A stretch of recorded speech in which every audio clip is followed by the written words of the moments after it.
Good news, Trumplicans! Your hero has gotten to Hillary's left on childcare.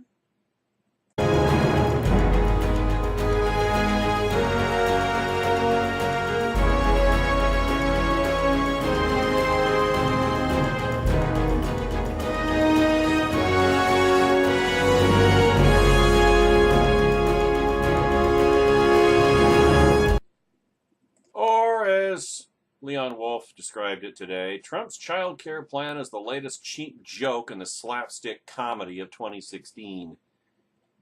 So the big political news of the day is that Trump has proposed a child care plan, and it's made an even bigger deal by virtue of the fact that his daughter Ivanka is involved. The plan, as it is described by the Trump campaign, consists mainly of rehashed ideas from previous Republican candidates, some of which are even good. Here's the first quote from the Washington Post. A campaign memo shared early Tuesday with the Washington Post shows that Trump's plan will rewrite the tax code to allow working parents to deduct from their income taxes child care expenses for up to 4 children and elderly dependents. That deduction would be capped at the average cost of care in the state of residence, and it would not be available to individuals earning, so in other words, it's liberal means tested, in essence.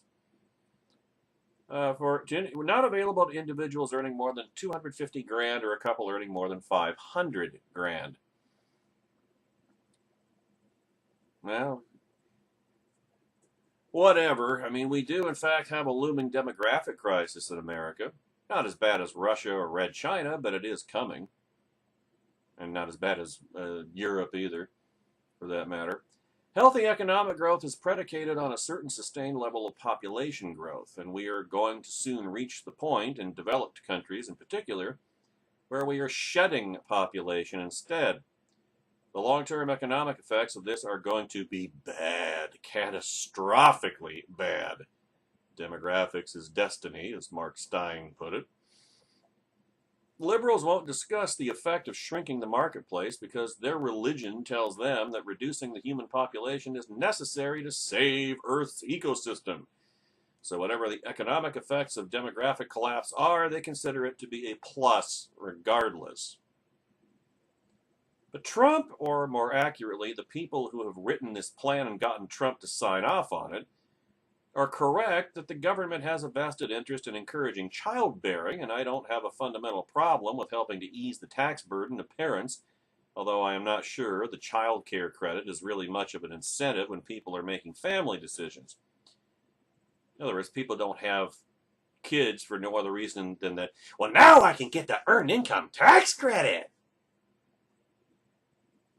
But I digress, because whatever the benefit of expanding the child care credit, this plan quickly goes off the rails.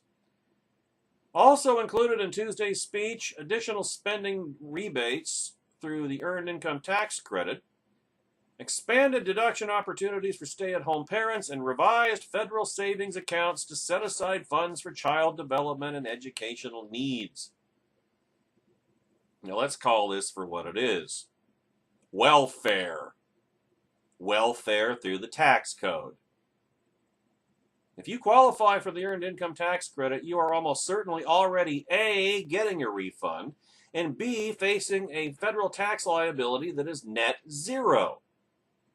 And since the earned income tax credit is refundable, it mostly now consists of cash payments directly from the treasury to recipients.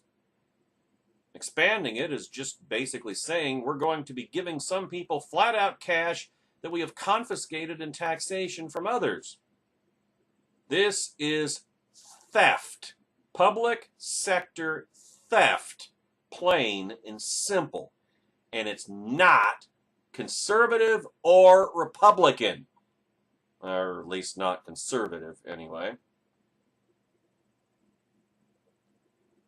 Then, of course, we get to the controversial part.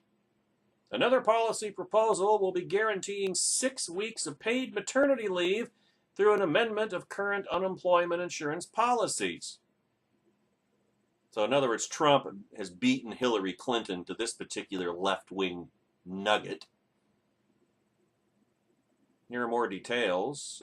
Sopan Deb tweeted, Trump aide says 6 weeks of guaranteed paid maternity leave will be paid for by, here we go again, eliminating waste, fraud, and abuse and unemployment insurance.